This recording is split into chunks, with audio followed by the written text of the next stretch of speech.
Hey, good afternoon, everybody. Welcome. This is Jill Trotterman of Feeding the Family. I'm streaming live on Santa Cruz Voice, santacruzvoice.com. Farms, food production, distribution, and consumption are morphing rapidly in our fast-paced, ever-changing world. The U.S. has lost over 160,000 farmers and ranchers between 2017 and 2024. Vegetable production is down 6%, and fruit production is down nearly 36% in the last 15 years. Food nutrient density, soil quality, and human health are all in scary decline. Why is this happening? What is causing this, and what can we do about it? So today we are going to dive into some serious topics and questions that impacts every single person on earth. Food. And today we have the perfect person to talk about this, and that is Michael Olson. Welcome, Michael Olson. Well, thank you, Jack. Thank you for having me. I'm honored to be on Jill Trotterman's show and talk about food. What could be more fun? This is my favorite topic, as you know. But first, before we ask you some poignant questions, I wanted to share with the audience a little bit about you. So, Michael Olson is the host of the Food Chain Radio, which is a syndicated news talk program and podcast broadcasting weekly on radio stations and streaming on demand on the internet. From santacruzvoice.com. You got that right, santacruzvoice.com. And listen, Michael's radio show has been named the Ag News Show of the Year by California's legislature. And Michael is also the award-winning author of the Ben Franklin Book of the Year award of his book, MetroFarm, which is a guide to metropolitan agriculture. So we're going to dive into that. So welcome again, Michael. Welcome again, Jill. So pleased to be here again. Michael was one of the fellows who brought me into this radio world, so I'm very grateful to you. And we're grateful to have you. Thank you. Oh, boy. It's been a lot of fun. Yeah. So this is It should be fun. It's 100% fun. Yeah. This is show number 10. Good. So I thought that was kind of a good winning number to have you on. Good. Are you starting to feel comfortable? I am. I really do. I don't want to take it for granted or be too casual. I'm still learning the ropes, you could say. So am I. Absolutely. Everything is changing, but it's an exciting platform to be able to reach people from. All over the world. All over the world. Yep. So we're very grateful for our listeners in other continents and countries, including our friends and family here in the United States. And we are streaming from Santa Cruz, and it's a beautiful day here. Of course it's a beautiful day here. I know. We're so fortunate. What is the day? It's a Santa Cruz. Right? It's against the law for it not to be a beautiful day in Santa Cruz. I know. We get very distressed if there's fog and rain. But it is June 4th. It is June 4th and June gloom. June gloom, 2025. I live in the Sun Belt. So do I. So But it's still foggy in the morning. It is. We do have that fog, but then we can enjoy the beautiful sunshine. Yes. So, Michael, your whole passion is about food and farming, and mostly farming. And that's one of my passions. I know you have a lot of things. I know you're a vet. You've got a surf T-shirt on. You're looking pretty cool. I'm not a surfer, but I'm wearing a Vets for Vets. Nice. Which is a local organization in which vets stand up for vets. And that's the Vets for Vets. And the logo surfboards, of course, says Santa Cruz. Right. Yeah, because we're a big surf community here in our town. We also are a big ag town. Surprisingly enough, yes, we are. Right. I'd like there to be more foodie restaurants popping up. But in the meantime, we have wonderful local farm culture. We've got CSAs, which are community-supported agriculture. We've got dozens and dozens of farmers markets. So we are a very foodie-oriented community. Mm-hmm. And it wasn't always that way. It wasn't? No. When I first started MetroFarm, there was one farmer's market. And now there's lots of them, which is great because it makes me feel good. Maybe it makes me feel like maybe we're heading in the right direction. So clearly, if we're heading in the right direction, we've been going in the wrong direction. So what direction are we coming from that we want to course correct? Well, I think what happened is we lost track of our food simply because it was a bother. You know, generation or two or three ago, most all of us lived on farms and ate the food that we grew or our neighbors grew. So we were very, very close to our farms and our food. We moved into town and we were so busy working in the city that we didn't have time to get close to our foods. And besides that, there were a lot of businesses who wanted to cater to us. So they made us food and they put it in plastic bags and they sent it to the grocery store. And we thought, my goodness, how convenient is this? All we have to do is give money and we get food. And it's cheap food too. It didn't cost much. Wow, you could get a bag of white bread for almost nothing. Come to think of it, there wasn't much in that bag of white bread anyway. So it was like nothing for nothing when it gets right down to it. So we just moved away from our food and we became city people. And we accepted what was in the plastic bags and forgot about it. And funny things started happening to our bodies as we did that. We blew up, got really big, overweight, obese, started getting a lot of weird diseases, started getting a lot of physical problems. And we wondered, what the heck is going on? What's wrong with us? Well, we lost track of our food. We moved away from our food. And that we have farmers markets now and that people actually shop at them is a good indication that we're coming back to our food. And that is hope. That makes me feel hopeful and excited. I grew up in the desert. There wasn't a lot of farms out where we lived, but I did grow up eating. I had my share of frozen foods, but my mom was a great cook, so we had a lot of great homemade meals. But back in the day, 90% of all of us, like you said, ate off of farms.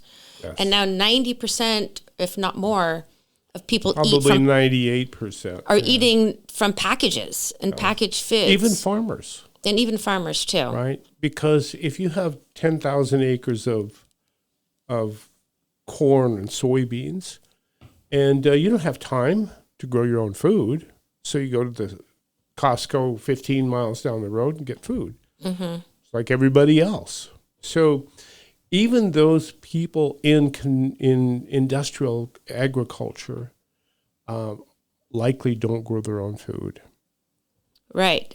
How did you get excited and interested in this topic? Why was that such a concern for you or a passion or one of your passions?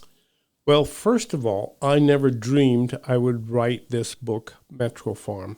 Never crossed my mind when I was growing up because I was a farm boy. You were, so that's where you... I was living on a farm that my grandparents had. Back in Iowa? Montana. Montana, okay.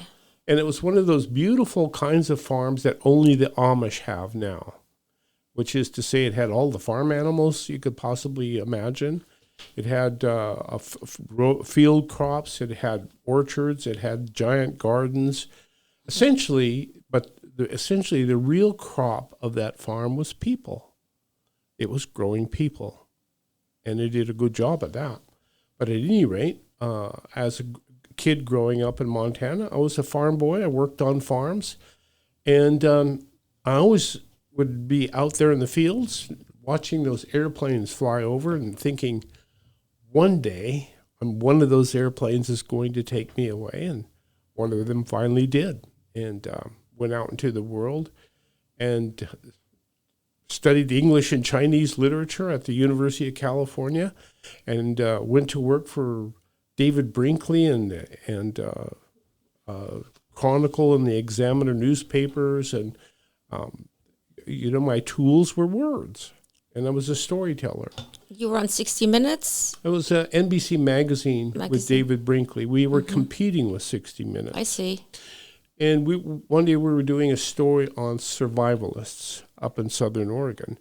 And these are people who believe that the world is going to collapse. The world of the city is going to collapse. The economy's got to go poof. And so they decided that they were going to survive it. And they moved more than one gas tank away from the nearest big city and get a little survivalist retreat and a can of crackers and some guns and hunker down and wait for Armageddon. And that was the story that we were telling from Rogue River, Oregon, of all places. But at any rate, we were standing on a hill overlooking the Rogue Valley of Southern Oregon, and all these beautiful little ranchettes down there in the valley, beautiful little place to hide out. At any rate, nobody was growing anything. Being a Montana farm boy, I turned to our guide, who's a publisher of survivalist tracts, and said, Nancy, we should make a pamphlet on ways to make money with those small parcels of land. It's just a farm boy. What else do you think? You're not growing anything, and you have these beautiful pieces of land.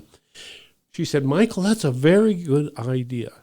And Nancy was the granddaughter of the gentleman who founded Mack Truck Company. And she had that Mack truckishness about her. 2 months later, I got a phone call from her. She said, Michael, I sold your book. And I said, wow, what book?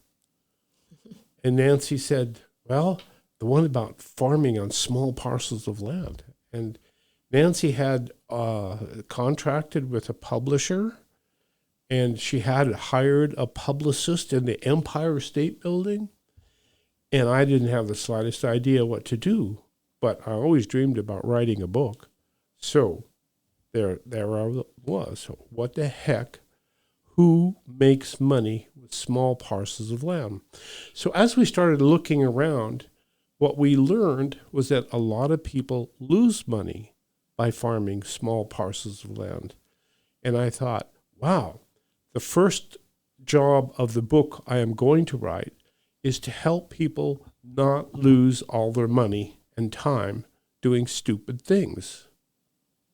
Right. So your book is really a business manual on how local people can start their own local farms and compete with the big guys. Because I think I titled our show of, is there a place for small farms and small farming communities, or are we all going to have to depend on big ag? Well, there it is. We are relying on big ag. Currently, we are. Yes. So the question then becomes, how does one start a small farm and compete with an industrial-sized farm?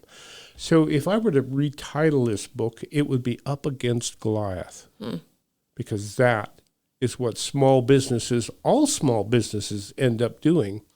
We all end up going up against somebody that's big, has the money and the wherewithal to compete. So how do we compete is really what MetroFarm is all about. And it's as applicable to just about any kind of locally owned business when it gets right down to it, because we all must figure out how to contend. Now, sometimes when I was giving lectures on MetroFarm around the country, I would talk about the need to be competitive. And half the class would get up and walk out. Well, maybe not all, half, but the people don't want to contend. They don't want to fight for the business. They want to grow the best roses or the best watermelons or best whatever and do it organically and do it everything just right and have people come from miles around to buy their stuff. Well, you're not going to be able to do that without fighting for the customer's mind and money. And you have to go up against the Goliath and win. So how do people do that? Yeah, how do we do that? Because I know in our communities, small businesses are going out, whether it's cafes, competing against the big coffee shops, or everything, clothing stores, you name it. All those small mom and pops are going out. People aren't even shopping in real life anymore, IRL. They're buying online. They're buying their food online, and that's that disconnection. But then there must be a human longing to really connect to the food, because if we're seeing an incursion of farmers markets, people must want that. They must Okay, let's hold up two farms. Let's hold up one small farm Okay. and one big giant farm. And the first thing you have to realize is that the small farm can't do the same thing that the big farm is doing and win. Can we use a specific example? Like there's a farm by my place, Everett Farm. Are you familiar with that? No, but if there's a small farm close to your place, I can pretty much get what you're talking about. Yeah, so they have a honor system food stand. Okay, food. So drive by, buy some eggs, Buy leave some your eggs, money there. strawberries. They've got all kinds of vegetables, flowers. So people walk in, and it's great because you see your community, and they have a box. You just put your money in there. Sure. So that's super old school. Super old school. But they thrive. I don't know if they're doing it because it's their income or it's a passion. But let's say that. How can One must always make the distinction between farming and gardening. Mm-hmm. What's the difference? Well, farming is a vocation. Gardening is an avocation. Gardening is something you do for fun, right? Get up on Sunday morning and go out and prune the rose bushes, and everything is beautiful, and you're working in the soil, and you're happy, and life is good. Farming is a business where you get up and you're fighting to get things done so you can make money. Two different things. So Everett Farms must compete for somebody else with whatever it is they're selling. What, eggs? Let's say strawberries. Strawberries. Okay. Well, right down the street, you have Driscoll berries. Perfect example. Why the on biggest earth? berry grower probably in the planet. So if you want to win the consumer's dollars and you're going up against a Goliath like that, you simply have to do what they are not doing. And what happens is that when you have that industrial size, you're really growing commodities. So, and what is a commodity? Is a commodity, whoever can grow the most for the least wins, right?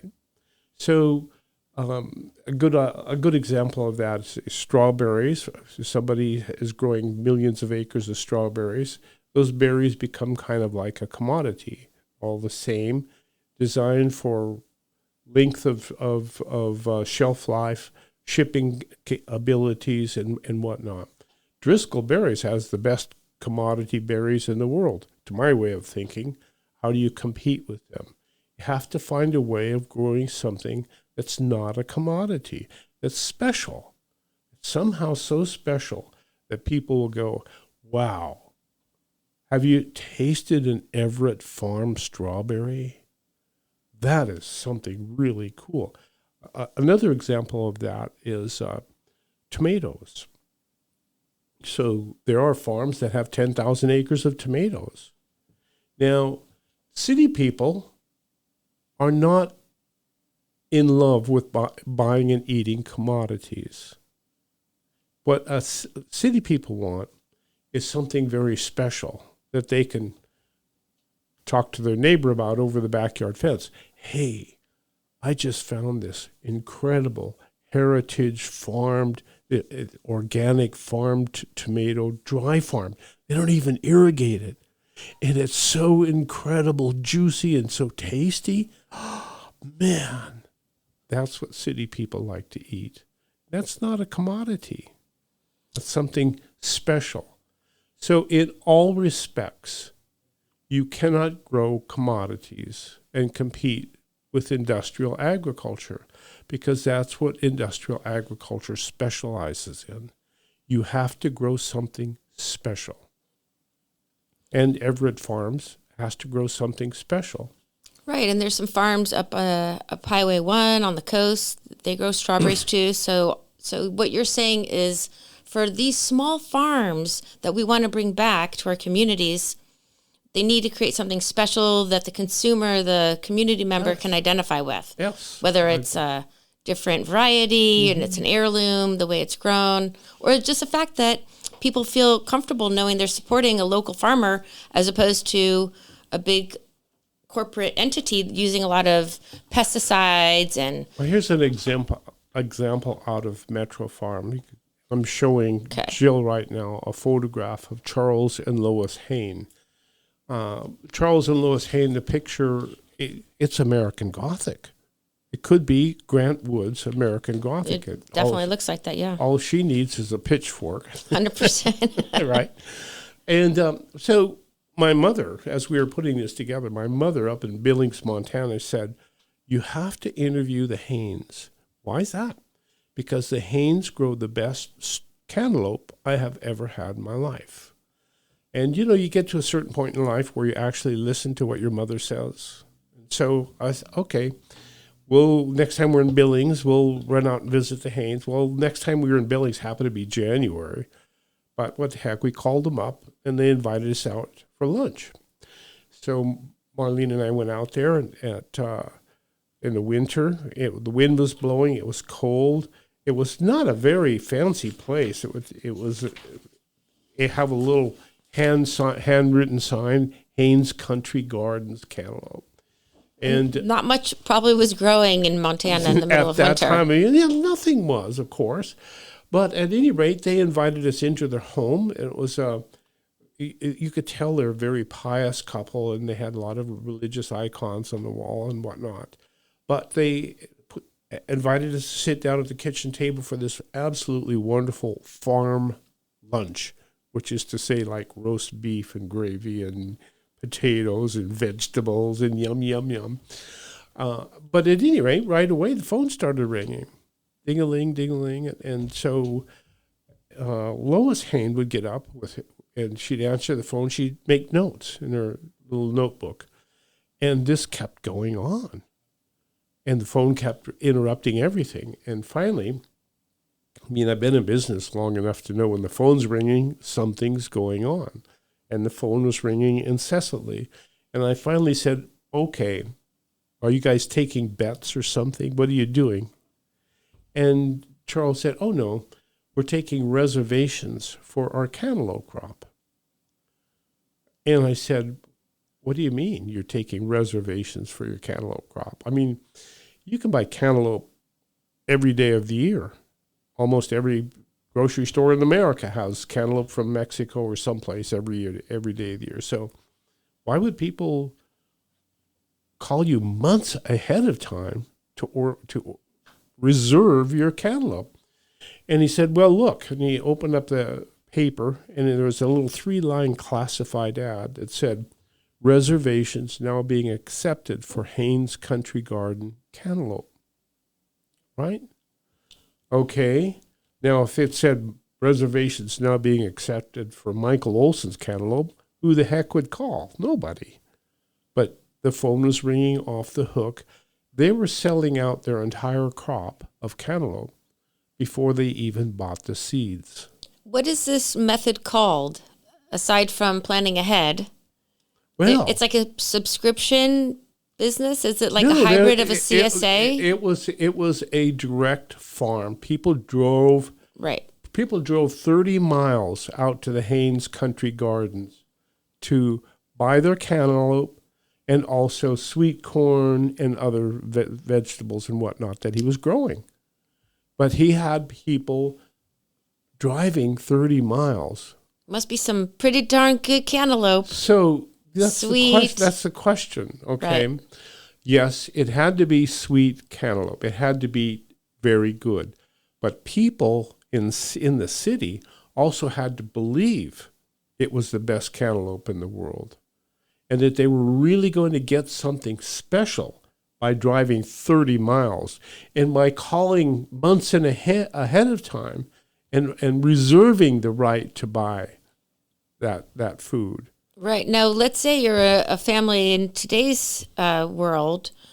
Now, if you're going to source all of your crops from different farmers, that's going to take a lot of work and time. Mm-hmm. And I think that's probably why a lot of people depend on what used to be a small market. Then it grew into a grocery store.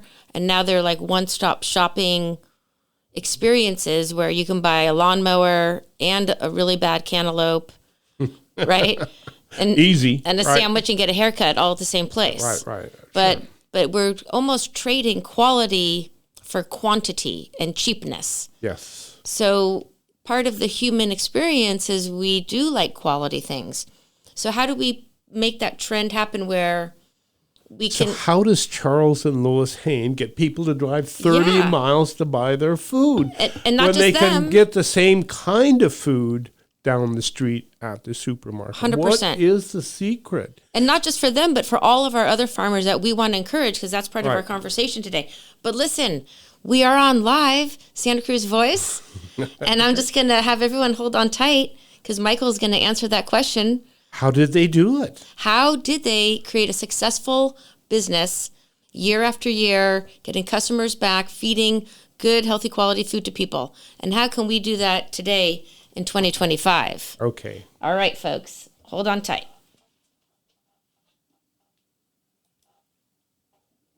Invite you to the 37th Japanese Cultural Fair on Saturday from 11 a.m. to 6 p.m. at Mission Plaza Park. Experience traditional Japanese music, dance, taiko, martial arts, flower arrangement, bonsai, kimono, and sumie workshops. We have something for everyone, and admission is free. Hope to see you there. Japanese Cultural Fair, Saturday, 11 to 6, Mission Plaza Park. どうもありがとう。 You never get a second chance to make a good first impression. When you want to make a good first impression, start with Dynamic Press Angelo. Dynamic Press can take care of every printing need, from business cards to stationery, apparel, mailings, brochures, everything but money. When you want to make a good first impression, start with Dynamic Press in Santa Cruz. 479-7920. DynamicPress.com. Get hooked up with affordable cannabis at the locally owned Hook Outlet. The Hook is a friendly neighborhood outlet where everybody above the age of 21 can have access to the best cannabis products for the best prices in the county. Get friendly local service and great prices in person and online at the Hook Outlets in Capitola and Watsonville. Order online at hookoutlet.com and pick up 9 to 9, 7 days a week. Get hooked up at the locally owned Hook Outlet. When you need help managing your estate, call on the Angel. Hello, I am attorney Angel Hess, and I am ready to help. Whether you need a will or a trust, a guardianship or a conservatorship, or if you are managing the financial affairs of a loved one, I will help you with over 7 years' experience working in estate planning and probate fields. When you need help, call on the Angel, attorney Angel L. Hess at santacruzlegal.net. Okay, folks, we are back in the studio, Santa Cruz Just Voice. like that. Boom! Modern technology. Boom. Yes. And I'm Jill Trotterman. We're on Feeding the Family, and I've got Michael Olson, the one and only. I love the title, Feeding the Family. I wonder who came up with that. I don't Such know. a good one. Which is what you do. Right. And, you know, Michael did help me with that title. The reason I like it, it's big because we're all family. Every single person on planet Earth, we're all family. So That's right. really, this hits everybody. And I like to talk about agriculture. I actually like to talk about spiritual stuff, food, actual nutrition. But this is an interesting... Everything fits. Everything fits, you know. We've talked about pesticides and poisons before. But this is really interesting because right now, there's a big grab for our farmland. Oh, yeah. And it's not even being farmed by certain people I won't mention. And they're buying up our crops, and different countries are also purchasing our land. That's right. Right? And so we might not, as Americans, have full control over our crops and what's being sprayed and whatnot. But what we're talking about is the importance of reclaiming our food and our farming. Yes. And how can small farmers compete against big agriculture corporations? Like, what's unique? How can people do it on a normal budget? And how can we support creating that infrastructure so we can at least have a sampling of good local food? Well, and so we're talking about Charles and Lois Hain at Hain's Country Gardens, who had a small 7-acre farm, Shepherd, Montana, 30 miles outside of Billings, Montana, and how they have people buying the right or reserving the right to buy their crop months ahead of that crop ever being ready for harvest. And why would people want to do that? Why would people want to reserve their cantaloupe when they can buy cantaloupe for a lot less money right down the street and not have to drive 30 miles to get it? So it just doesn't make any sense unless there's something truly special there. And so how did they sell that city population into driving 30 miles to buy their cantaloupe when they can buy it down the street for less? It has to be something special. So what was his special thing? You tell me, what was so special? I'm just thinking it probably tasted amazing. Well, it tasted amazing, but how did he sell that? I mean, it's one thing for it to taste amazing. Maybe they were selling an experience that people were missing, that connection to the farm. How did he do that? How did he reach into a town 30 miles away? Nostalgia? And grab that audience. Yeah, And hold on to that audience and make that audience want to drive the 30 miles. And by the way, I guess FOMO, fear of missing out. Yeah. Well, there Back you go. then, right? There you go. Something. Do you think those people who drove 30 miles to buy those cantaloupe asked how much the cost was? I'm thinking now. I don't think they cared. Okay. So this is a contender. This couple who look like American Gothic are warriors of the marketplace. They figured out how to reach into a city 30 miles away and take the business from somebody who's growing cantaloupe 1,000 miles away and shipping it into Billings. Right. What was their magic recipe? What was their formula? Well, you have to read MetroFarm. It's only 570 pages. Yeah. Well, Maybe, Michael, you'll just entertain us for a moment. okay. You know what he did? He had a radio show called Country Gardens. Okay. And he talked about growing food for people. And people heard him talking about growing food and the care in which he made in growing that food. And people heard that and they connected with him. And they thought, wow, this really is food with its farmer's face on it. I trust this man's food. And I want to be part of his world. Right. That's perfect. So he really was selling his story, something that people were missing out on, the connection. Yes. And the trust. All of it. Because a lot of people nowadays don't trust where their food is coming from. Good for them. They want to know what's in, like on your radio station promo thing, you have like, what's in the tomato? Who raised that cow? Where's the water coming from? What's in the water? All of these questions we're asking ourselves constantly. We don't trust our food system anymore. And there's good reason not to trust our food system. Right. Because, when we moved into town, we lost touch. And yes, we can go to the grocery store and buy stuff. But in each one of us, we know that we have no control anymore. The farther, Michael Olson's second law of the food chain, the farther we go from the source of our food, the less control we have over what's in that food. For sure. And then what the impact on our health is going to be. Yeah. We have no idea. We've lost touch. We've lost control. Right. And that's what's frightening more than anything, is losing control of our food and losing control of our fate. When our fate and our health. Our health and the whole works. So when we run into a character like the Haynes, and we hear them talking, and we can look into their eyes and see what's in the food. Wow, that's control. That's great. And what I'm really feeling is the connection that people are missing, the hunger, metaphorically. For the soil. And true, that we want to know who our farmers are. Get to know your farmer, and we've lost that because we used to have that 100 and some odd years ago, whether it was your neighbor or yourself. And now people must have that desire. At least I know I do.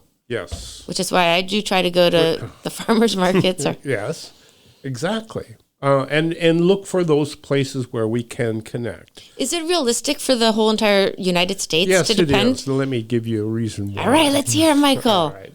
The question is, can we return to that kind of agriculture? I believe, yes, we can. And I look for precedent. What would lead me to think that something like small farms close to the city could feed a lot of people? Why would I think that? Because in the year 1900, the Secretary of Agriculture of the United States of America, by the name of F.H. King, traveled to Asia and was really curious about how Asia fed itself. A lot of people, not much land. In China, there were 400 million people at the time. The farmers he discovered had absolutely no modern tools of agriculture. Nothing. And yet, he looked at this and said, these people have been farming the same parcels of land for 40 centuries, 4,000 years. So we talk a lot about regenerative agriculture. Right, yeah, that's a big hot word right now. Well, I'm glad you brought it up. Think of these people on a half acre of land feeding 20 people in their home and selling half the crop for cash. This is in the year 1900. And these people were essentially farming the same parcel of land that had been farmed for 4,000 years. How do you maintain the fertility of the soil so plants keep growing? I'm wondering. And that's the big issue that we're talking about with respect to regenerative agriculture. Crop rotation. So here in the United States, we're so blessed to have one of the best growing environments of the world. We pioneered the East Coast. We planted crops. We put tobacco in the ground. We grew tobacco, and then we kept growing crops. And after a while, the soil ran out of gas, out of nutrients, and the crops quit growing. So what did we do? Keep going west. Chop the trees down. Keep growing. Well, plant the plants. Right. Eat up the soil. Keep going west and keep depleting the soil. Was that like monoculture? Is that what you're talking about? It's all just depleting? agriculture. If you keep using the same land over a period of time, it depletes. It just runs out of gas. You take all the nutrients out. Right. The plants eat it up, and there's nothing left in the soil. So you have to keep feeding the soil, just like the plants that grow in the soil feed us. Same deal. Now, when you're growing plants in depleted soils and using some kind of synthetic fertilizer, the plants probably aren't getting all of the nutrients they need. They're getting nitrogen, phosphorus, and potassium. But what about everything else? Right, because the NPK, that's the concoction, the three macronutrients. Right. Well, what about the secondary nutrients? What about the micronutrients that all plants need to live, and so do we? And the microbes and the worms and all the creatures that live in the soil. The soil should be so rich with everything. Yes. So when we mine all of those things out, what's left in the crops? Just nitrogen, phosphorus, and potassium, and it's all short. So in the year 1900, F.H. King discovered people had learned how to sustain the fertility of the soil for 4,000 years. And they they had no tools, no fertilizers, no chemicals, nothing. That's amazing. And they were doing it on very small parcels of land. So it's doable, is what you're saying. It is doable. So if they did it in the 1800s. We did it for thousands of years. Right. And all of a sudden we moved to town. And we learned how on those small parcels of farm, what was the secret? What was the principal ingredient? Time. There's a farmer out there in the field managing the soil, managing the growth of the crops, learning how to do rotations. And it was an incredibly precise technology. Very precise to be able to do that on a half acre of land. Okay. And they have to anticipate what their family's going to want to eat and what grows well in their microclimate. And what can be sold and so on, yes. And how to rotate all of these crops through the seasons and when to plant this one and what other crop I can plant it with so the crops won't offend each other, you know. So there's a tremendous technology, and that's all gone in China. China moved all of its farmers into the city like we did. Right. Only China did it instead of a couple generations. China did it all at once. Now there's nobody left on those small farms to grow the food, so that China has to rely on the industrial agriculture that is not so good at regenerating soil. I mean, put some NPK on it and call it a day, right? Yeah, and what happens to the people? We could see what happens to the people. Look around, right? Look around. So it can be done. And we city people can really make it happen too. And all we have to do is find the Charles and Lois Haynes and patronize them, buy their food. I think, to me, those farmers should be our rock stars. Totally. So that's a great take-home message for everybody. That's one thing everybody can do is to at least buy one special crop from one special farmer.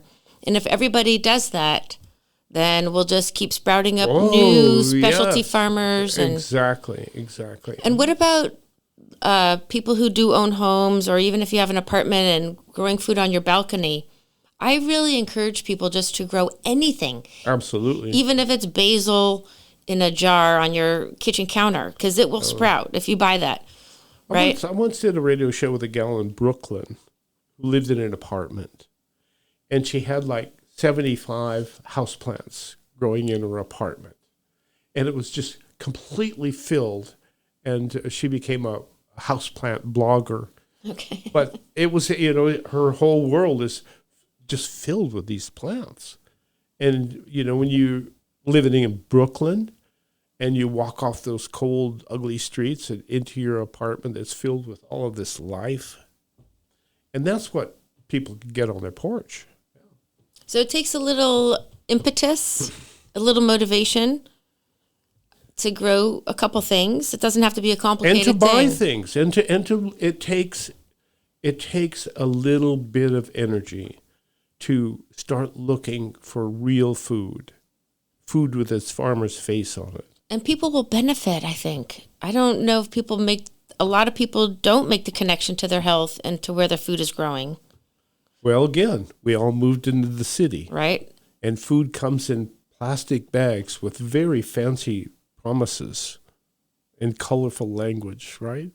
I mean, you look at that stuff and wow, this is so easy. Mm-hmm. This is so easy.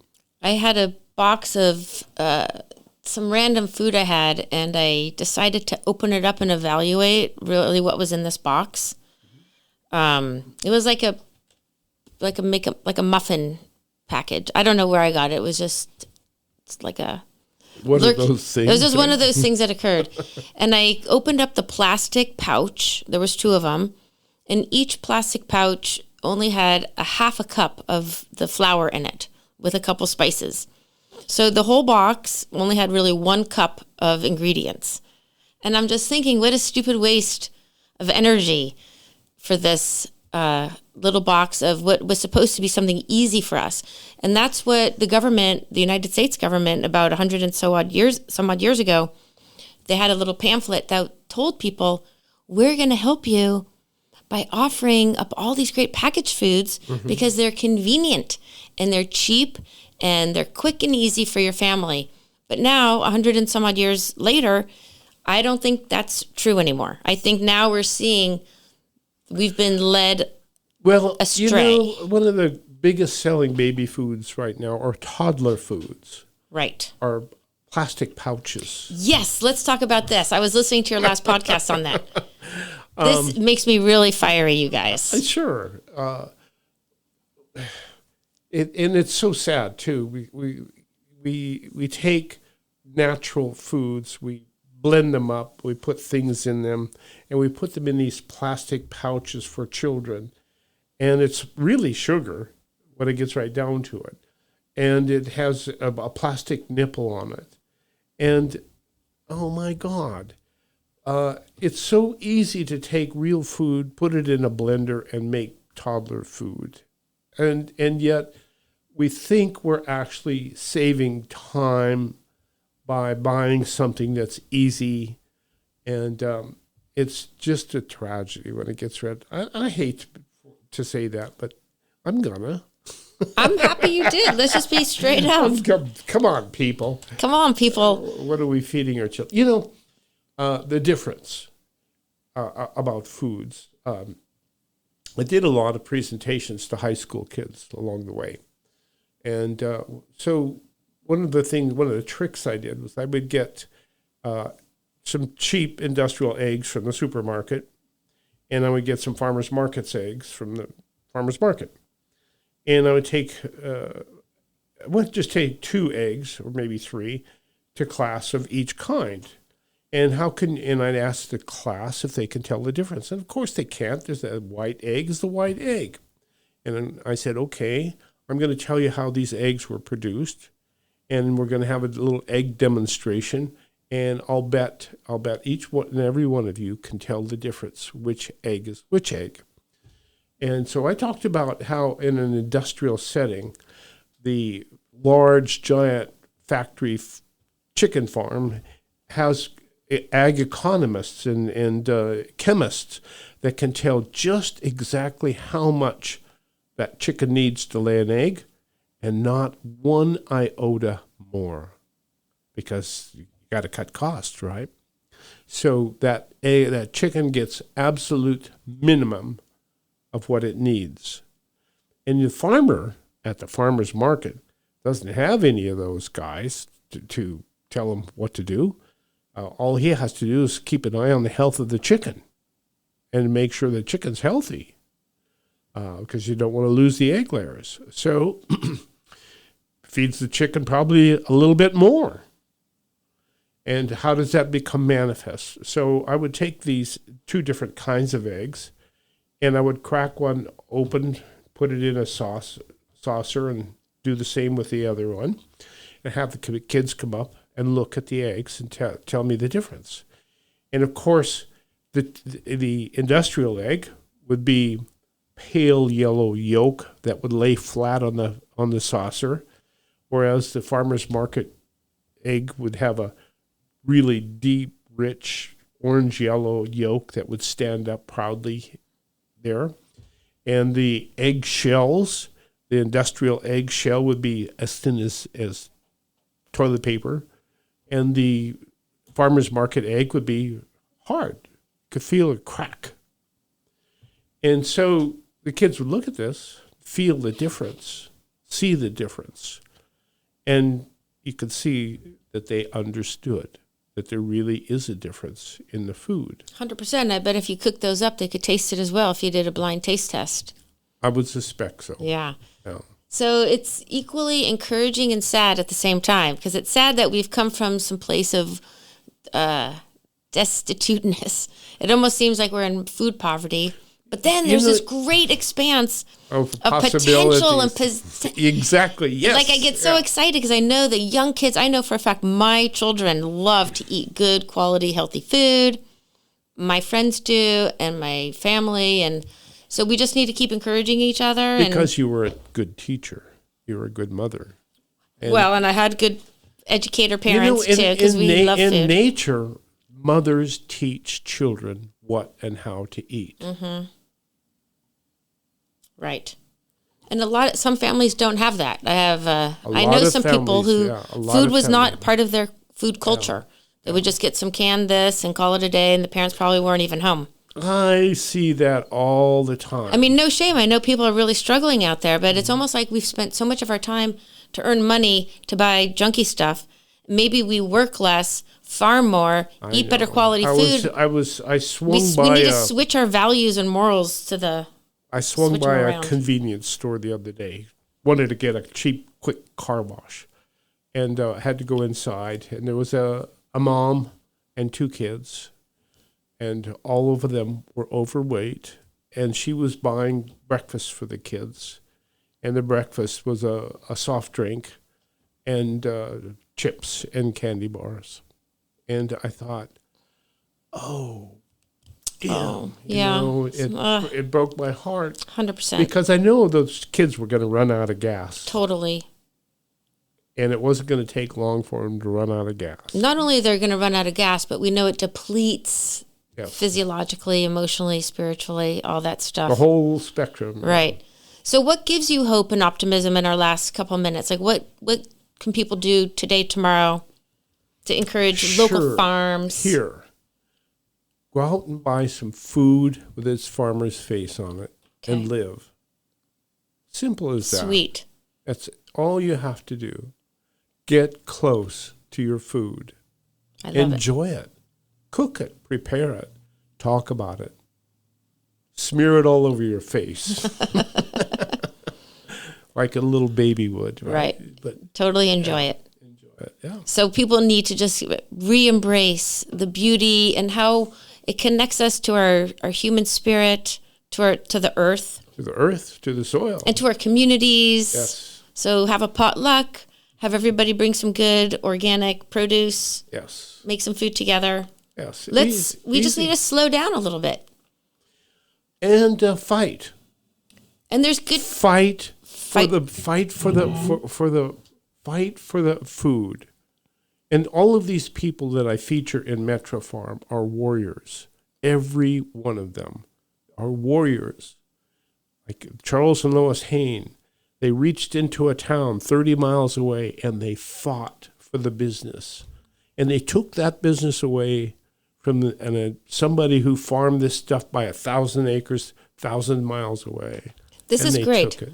because we're not going to be able to fight these big guys. We can only recreate a different system. Yes. So we're not going to shut them down. We're just going to put our money and our attention to the things that have value and that's what nutrition we to do it. naturally. Right. That's what we city people love. Right. Just focus on the right stuff, people. Yeah. Right.